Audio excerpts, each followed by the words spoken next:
যুক্তিবিদ্যা প্রথম পত্র ক্লাসে সবাইকে শুভেচ্ছা ও স্বাগতম।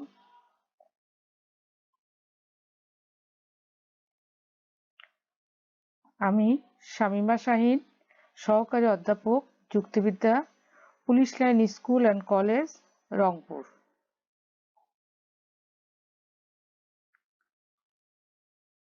আজকের অধ্যায় তৃতীয়, যুক্তির উপাদান।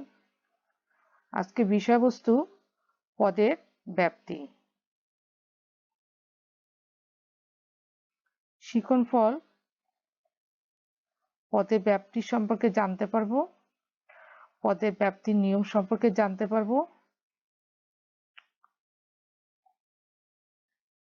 প্রিয় শিক্ষার্থীরা, আমরা ইতিপূর্বে দুটো ক্লাসে আমরা বলেছিলাম পদের ব্যাপ্তি বা ব্যাপ্যতা কি। তারপর আবারও বলছি, পদের ব্যাপ্তি বলতে আমরা বুঝি পদের ব্যাপকতা বা প্রসারতা। কোনো যুক্তিবাক্যে ব্যবহৃত হওয়ার পর একটি পদ যে পরিমাণ ব্যাপ্তত্ব নির্দেশ করে তার দ্বারা সে পদের ব্যাপকতা নির্ণীত হয়। একটি পদ কোনো সময় তার সম্পূর্ণ ব্যাপ্তত্বকে নির্দেশ করে, আবার কোনো সময় আংশিক ব্যাপ্তত্বকে নির্দেশ করে। আমরা ইতিপূর্বে বলেছি, তারপরে আবারও বলার কারণ হচ্ছে এটা খুবই গুরুত্বপূর্ণ বিষয়, সেই জন্য আমি বারবার এটাকে উল্লেখ করছি।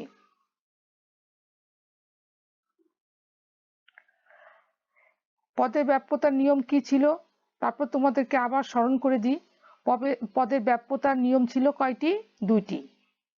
একটা কি ছিল? সার্বিক যুক্তিবাক্যের উদ্দেশ্য পদ ব্যাপ্য ছিল, কিন্তু বিশেষ যুক্তিবাক্যের উদ্দেশ্য পদ অব্যাপ্য। 2 নম্বর নিয়ম কি ছিল? নয়াত্মক বা নেতিবাচক যুক্তিবাক্যের বিধেয় পদ ব্যাপ্য এবং সদার্থক যুক্তিবাক্যের বিধেয় পদ অব্যাপ্য।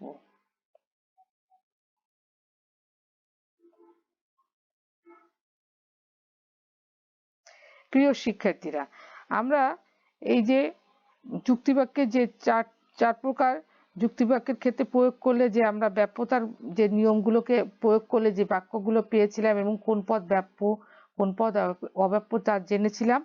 ইতিপূর্বে আমরা এ এবং ই কে আলোচনা করেছি।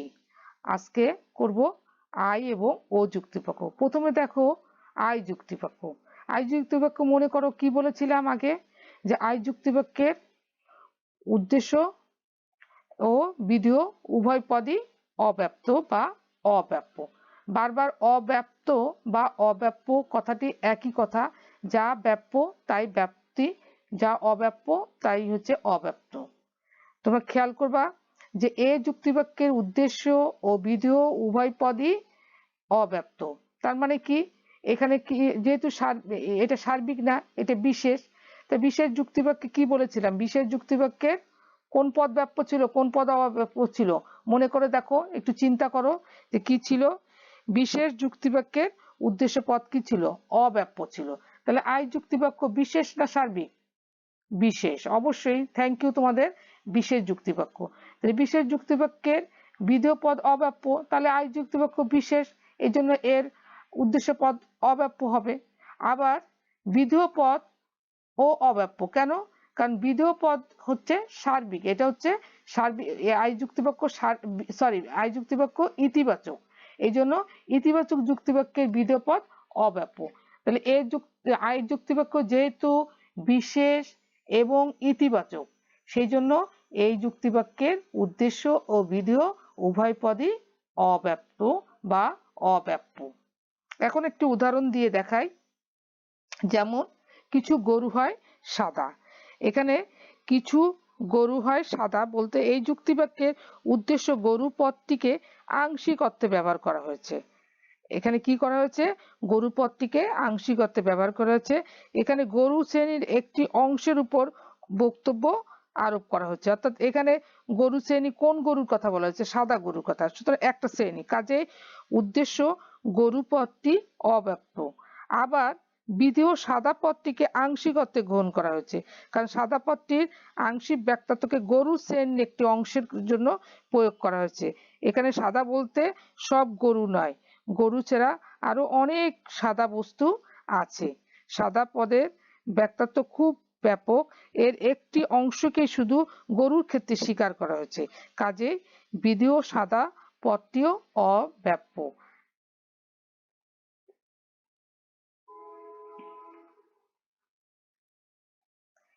এবার আসা যাক ও যুক্তিবাক্যে। ও যুক্তিবাক্যের পুরা নামটা কি ছিল? বিশেষ, নেতিবাচক বা নয়াত্মক। তাহলে বিশেষ, আমাদের এই বারবার এই কথাটা বলার কারণে নিয়মটাকে তোমাদের মনে রাখতে হবে। নিয়মটা কি বলছিল সেই নিয়মটার সাথে তোমাদের মিলাতে হবে। তো বিশেষ নেতিবাচক যুক্তিবাক্য, বিশেষ নেতিবাচক মানে আংশিক হবে এবং নেতিবাচক মানে নয়াত্মক হবে। তাহলে বিশেষ এখানে কি হবে, যে বিশেষ যুক্তিবাক্যের ওই যে চারটা দেখিয়েছিলাম সেই চারটার মধ্যে কি ছিল, যে বিশেষ যুক্তিবাক্যের উদ্দেশ্য পদ অব্যাপ্য এবং বিধেয় পদটি ব্যাপ্য। উদ্দেশ্য পদটি অব্যাপ্ত এবং বিধেয় পদটি ব্যাপ্ত।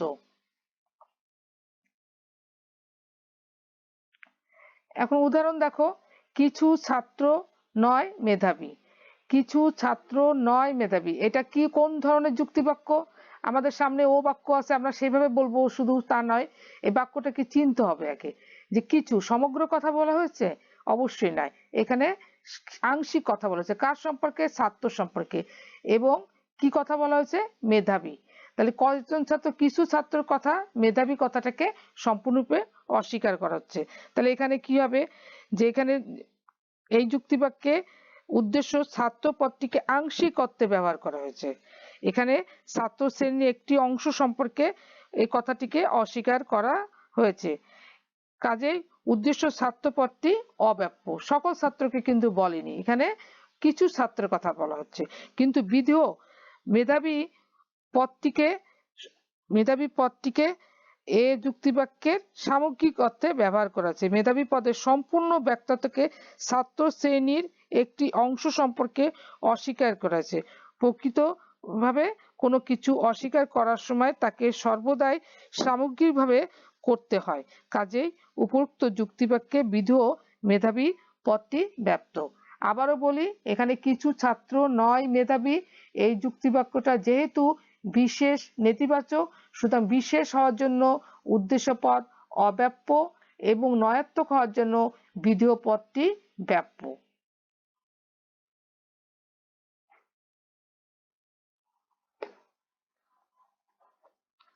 এবার ব্যাপ্যতার একটি ছক দেখি, অর্থাৎ বিভিন্ন যুক্তিবাক্যে পদের ব্যাপ্যতার দিকটি নিম্ন ছকের দিকে তাকালে এক নজরে দেখা যাবে।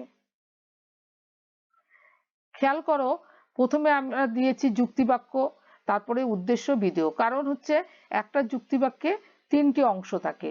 আমরা ইতিপূর্বে জেনেছি, যখন আমরা যুক্তিবাক্যের গঠন পড়েছিলাম তখনই এই আলোচনাগুলো এসেছিল। সেই হিসাবে আমরা সাজিয়েছি একটা যুক্তিবাক্যকে, অর্থাৎ যুক্তিবাক্য কেমন থাকবে? উদ্দেশ্য বিধেয় থাকবে। তাহলে আর এখন যেহেতু পদে ব্যাপ্যতা দেখছি, সেই ব্যাপ্যতার ক্ষেত্রে আমরা উদ্দেশ্য বিধেয়ের ব্যাপ্য কি অব্যাপ্য বিষয়টি দেখব। তাহলে এ যুক্তিবাক্য দেখছি, এই যুক্তিবাক্যের উদ্দেশ্য পদে কি লেখা আছে? ব্যাপ্য। বিধেয় পদটি কি? অব্যাপ্য। এই যুক্তিবাক্যের উদ্দেশ্য ব্যাপ্য, বিধেয় পদ ব্যাপ্য। আই যুক্তিবাক্যের উদ্দেশ্য অব্যাপ্য, বিধেয় পদও অব্যাপ্য। ও যুক্তিবাক্যের উদ্দেশ্য পদ অব্যাপ্য আর বিধেয় পদ ব্যাপ্য।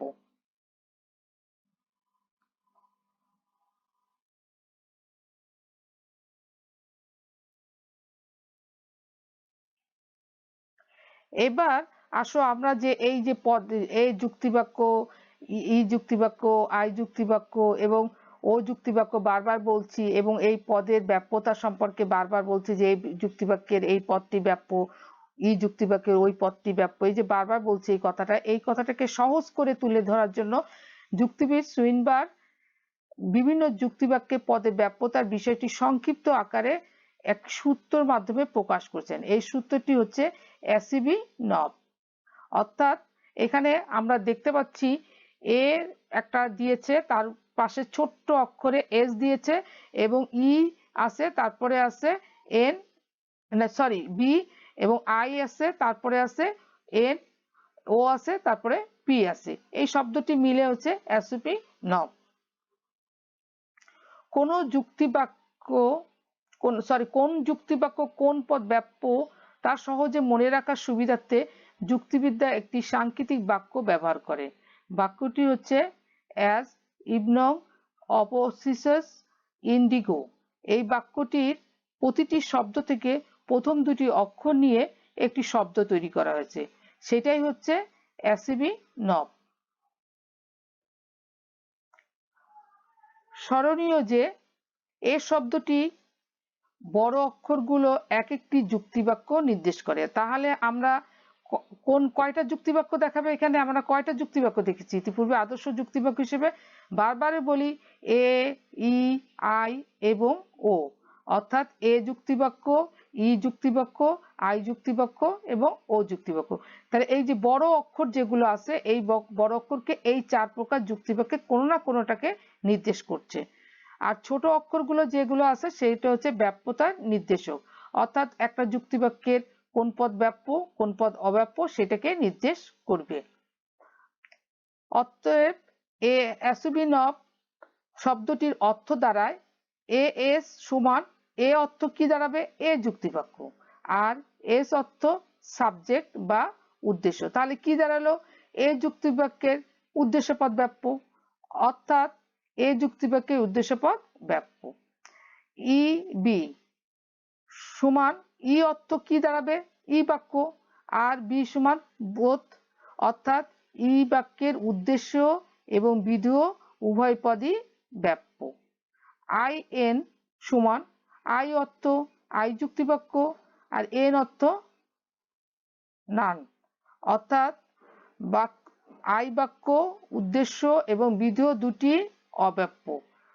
ও পি সমান, ও অর্থ ও যুক্তিবাক্য, আর পি অর্থ প্রেডিকেট বা বিধেয়, অর্থাৎ ও বাক্যে বিধেয় পদ ব্যাপ্ত বা ব্যাপ্য।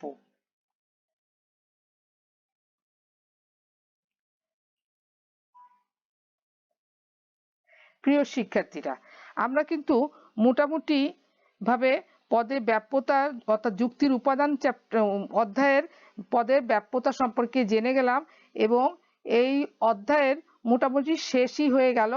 এখানে আমরা আজকে যে বিষয়টা জানলাম সেটা হচ্ছে আই এবং ও যুক্তিবাক্যে কোন পদ ব্যাপ্য এবং কোন পদ অব্যাপ্য, এবং সুইনবারের যে একটি সূত্র দেখেছি সেই সূত্রটার নামটা কি ছিল এবং তার মিনিংটা কি এবং কিভাবে সাজিয়েছে সেটা সম্পর্কে আলোচনা করলাম। তোমাদের অবশ্যই আবারও বলছি, এখান থেকে কিন্তু আমাদের অনেক প্রশ্ন আসে, সৃজনশীল প্রশ্ন আসে, নৈবিত্তিক প্রশ্ন আসে। সুতরাং তোমরা অবশ্যই এই পদের ব্যাপ্যতার নিয়মটাকে একেবারে আয়ত্তে, আমি বলতে পারি এটা তাবিজের মতো তোমাদের রাখতে হবে, সূত্রটাকে মুখস্থ করে রাখতে হবে। এবং এই অ্যাসিভি নব যদি মনে রাখো তাহলে পরবর্তী ক্লাসে যে কোনো সময় আমরা যদি একটা বাক্য দিয়ে তোমাদেরকে বলা হয় যে এই যুক্তিবাক্যের কোন পদ ব্যাপ্য কোন পদ অব্যাপ্য, তাহলে তোমরা এই অ্যাসিভি নব থেকে তোমরা এটাকে সহজে বের করতে পারবা। তা সবাইকে ক্লাস করার জন্য, মনোযোগ সহকারে ক্লাস করার জন্য সবাইকে ধন্যবাদ।